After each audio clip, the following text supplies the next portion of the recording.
Massachusetts is often associated with bustling Boston, the prestigious Harvard, and the modern cities along the East Coast.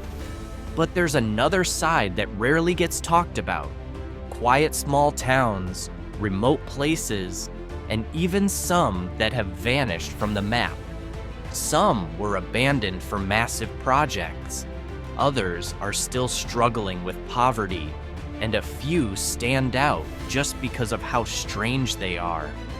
From ghost towns buried under lakes to tiny villages only accessible by sea, each one holds a chilling and curious story. This is our journey through 15 of the most remote, worst off, unique, and ghostly towns in Massachusetts.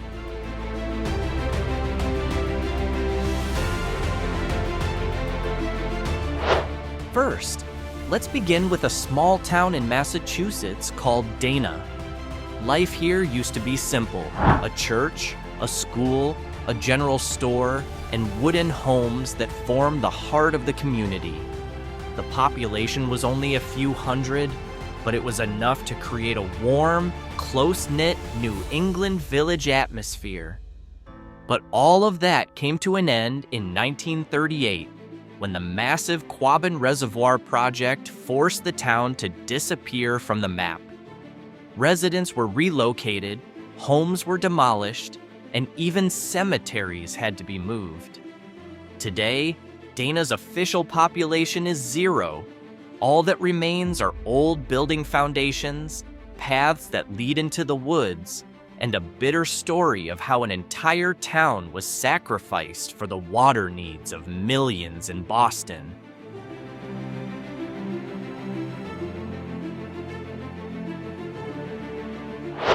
While Dana was wiped out, just about 4 miles to the north lies another small town with the same fate. Founded in 1822, this town was never big. Only around 300 people lived there by the early 20th century.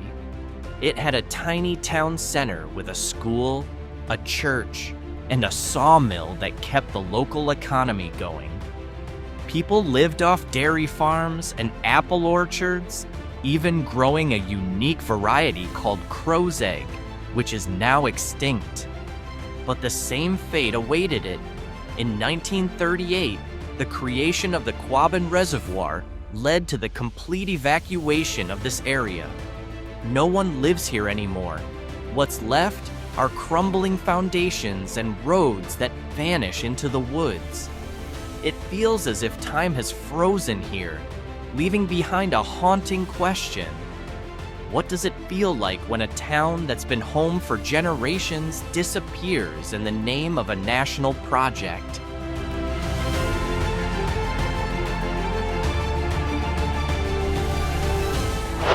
From the dead towns of Quabbin, we move to the northwest of Massachusetts, to a place called Monroe. This town is barely a dot on the map, with a population of just 113 people according to the 2025 census, the smallest of any town on the Massachusetts mainland. In the past, Monroe had its moments when a paper mill opened and the massive Hoosac Tunnel project brought in workers. But when the mill closed, the economic heartbeat slowed down. Now, thick forests and gravel roads dominate the landscape.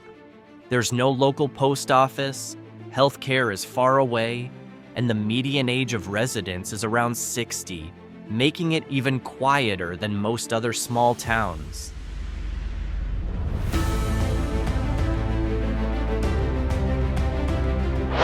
If Monroe feels isolated, then Leyden shows a different face of seclusion. Located in Franklin County, this town had around 725 residents in 2025. Leyden began as an agricultural community, known for its cornfields and dairy farms. Even today, its landscape is still dominated by green hills, narrow roads, and forests that seem to separate the town from the hustle and bustle of modern Massachusetts. There are no large shopping centers or complete public facilities. Schools, hospitals, and even basic needs require trips to nearby towns like Greenfield. Interestingly, Leyden has a history as the birthplace of the Brotherhood of the Spirit, a 19th century communal movement, and the Doralites, a utopian sect founded by William Dorrell in the 1790s.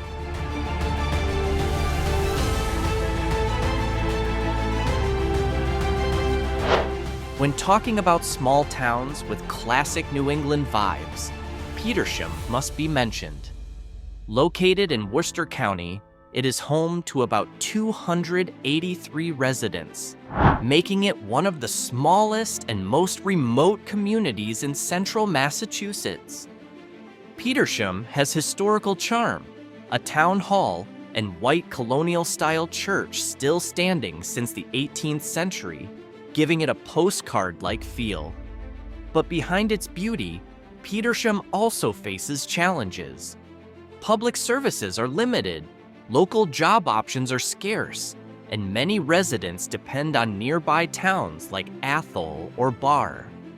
Uniquely, Petersham borders Harvard Forest, a well-known ecological research center which attracts researchers, but the town remains far from the noise of urban life.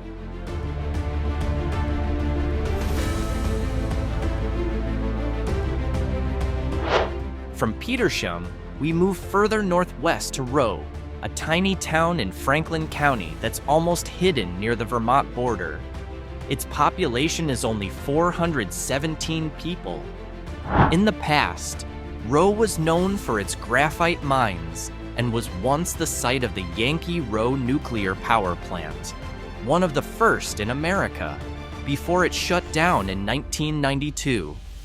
Today, all that remains is a quiet village surrounded by mountain views, dense forests, and a small lake where locals fish.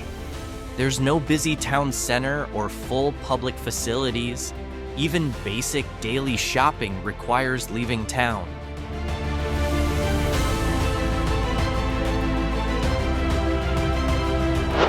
After Rowe, there's Wendell, a small town in Franklin County with a population of around 915 people. Though small, Wendell has a unique reputation. Its community is known for being progressive and full of creativity. In the middle of dense forests and winding roads, Wendell's residents have built a life in alternative ways. There are local co-ops, organic farms, and community art projects growing in a simple town hall. The atmosphere is definitely remote, but that's exactly what draws many people to seek quiet space here, far from the noise of big cities. Still, isolation is real. Accessing healthcare and shopping centers requires a long trip to Greenfield or Amherst.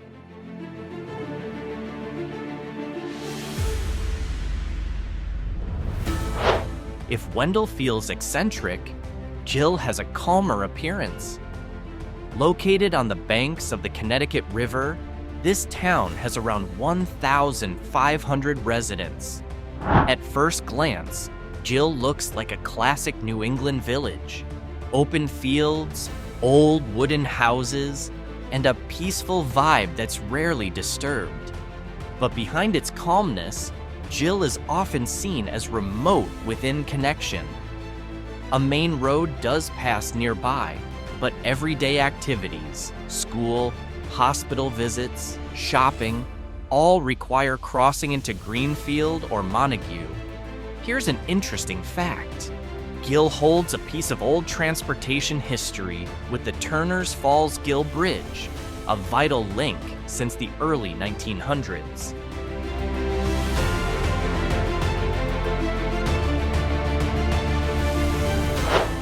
Now we arrive in Montgomery, a tiny town in Hampton County that often goes unnoticed. its population is only about 841 people, making it one of the smallest communities in western Massachusetts. Montgomery sits on high ground, surrounded by forests and winding roads that make it feel far from the urban center of Springfield. In the past, the town relied on farming and small businesses, but today, most residents have to leave town for work or shopping. There's no busy downtown, just a town hall, a small post office, and a few churches. Interestingly, because of its elevation, Montgomery offers beautiful views of the valley below, though isolation remains its defining trait.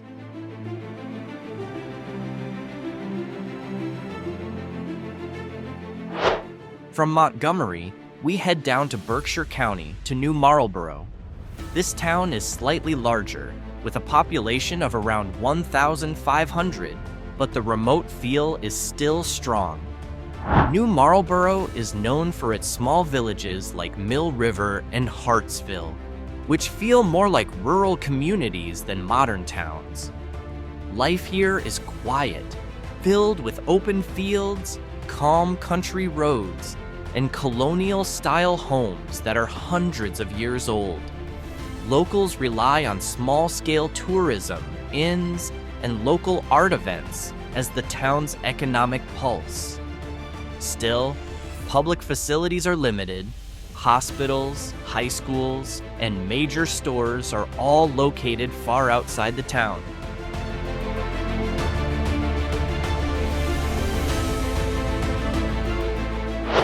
Now we enter the category of secluded towns, and Tyringham is perhaps the most iconic example. Located in Berkshire County, the town has only about 412 residents.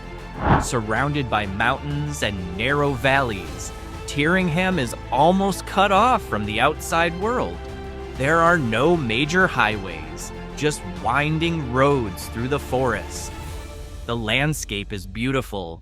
Meadows, old barns, and quiet flowing streams.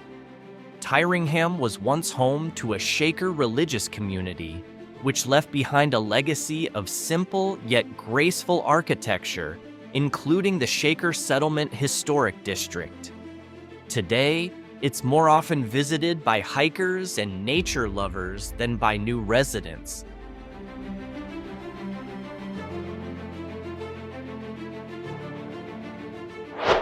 From Tyringham, we move to Sandisfield, the largest town by area in Berkshire County, but still sparsely populated.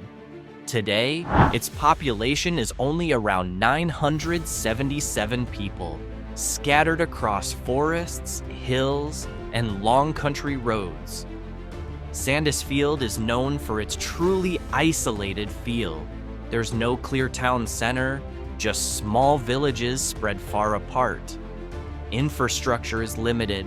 Shops, schools, and even emergency services often require a long trip to neighboring towns. However, its natural beauty is a big draw. There's Sandisfield State Forest with its lake and hiking trails that attract visitors. Many people describe Sandisfield as a place to disappear from the world, since its remoteness makes it feel like it lives outside the rhythm of modern Massachusetts.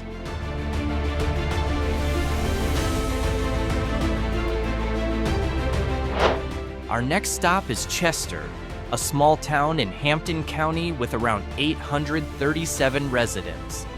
At first glance, Chester looks peaceful, with a mountain landscape and the Westfield River running through it. But behind the beautiful scenery, the town carries a sleeping vibe. The railroad and stone quarry industries that once powered its economy have long collapsed. Now, many old buildings sit empty, shops are closed, and jobs are hard to come by. Chester is an example of a small New England town stuck in the nostalgia of the past, struggling to shape its future.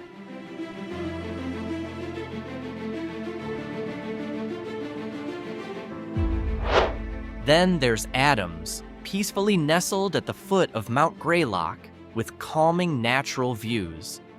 But behind that, this town of about 5,800 people holds a bittersweet story. In the past, textile factories were the town's lifeline, providing jobs, driving the economy, and keeping Main Street bustling. Now, most of those factories are just empty buildings, stores are shut down, and job opportunities are fading. Though known as the birthplace of Susan B. Anthony, Adams is battling economic loneliness. The town is like an open history book, beautiful to look at, but filled with nostalgia that's hard to revive.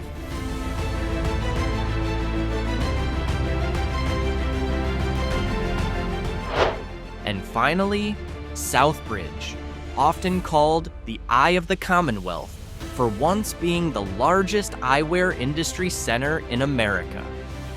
Factories owned by American Optical Company used to employ thousands and kept the town beating with optimism. But after the industry collapsed, Southbridge lost its pulse. With a population of around 18,000, the town now faces unemployment, poverty rates higher than the state average, and a downtown that feels empty and fragile. Ironically, the legacy of its former glory still stands in the old factory buildings, strong and unmoving, as if serving as a reminder of a past that refuses to be forgotten.